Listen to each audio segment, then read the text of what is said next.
কারণ এই মন্দিরটা তো সবার তলত থেকে দেখতে না, 2.5 ফুটত থাকি রাখলে একটা মানুষ সুন্দৰভাৱে প্ৰদক্ষিণ কৰিব পাৰে। হেল্ল' এভৰিৱান, মই হ'লো আৰ্কিটেক্ট কুমাৰ জমানাল চলৈ আহিছোঁ আপোনাক এটা প্ৰজেক্টৰ আপডেটত। চ' আজি আমি আছোঁ গোলকগঞ্জ মাৰ্কেটত। ইয়াতে গোলকগঞ্জ মাৰ্কেটৰ মাজমজিয়াতে আমাৰ 4th ফ্ল'ৰত এটা মন্দিৰৰ ডিজাইন আমি কৰিব গৈ আছোঁ। আপোনালোকে মন্দিৰৰ ডিজাইনটো ভিডিঅ'টোত চাব পাৰিব। চ' আহক মোৰ লগত, মই দেখাই দিছোঁ। আমাৰ যি মন্দিৰ আছে এইটো 4th ফ্ল'ৰৰ টেৰেছত হয়। আৰু টেৰেছত ডিজাইন কৰাৰ কাৰণে আমি কি কৰিলোঁ, ইয়াতে মন্দিৰটোৰ যিটো আমাৰ ষ্টেজ আছে সেইটো আমি এলিভেট কৰি ল'লোঁ। আপোনালোকে চাব পাৰে, this is the level of the terrace. আৰু ইয়াৰ পৰা আমাৰ নেক্সট আমাৰ মন্দিৰৰ ষ্টেজটো আমি এলিভেট কৰি লৈছোঁ। তলত আমাৰ 2.5 ফুট মানে কি ক্লিয়াৰ আমরা 2.5 ফুট তলত পাবো না।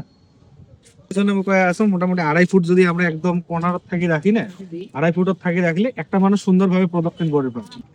এই বিমের থাকিয়ে ছাদ পর্যন্ত যেটা আমার একটা বিলে, তাই না, তবলা যেটা বিলে ছাদ, অতটুক কিন্তু আমরা ওই ঢালাই দিয়ে কোনো শাটারিং হবার না, ওইটা কাটিং হয়ে কাটিং হয়ে তখন ছাদের সাথে মিলে যাবে। তখন আমার ছাদটাও বাড়া হল, ডিজাইনও এটা যেমন এই ছাদটা যেমন।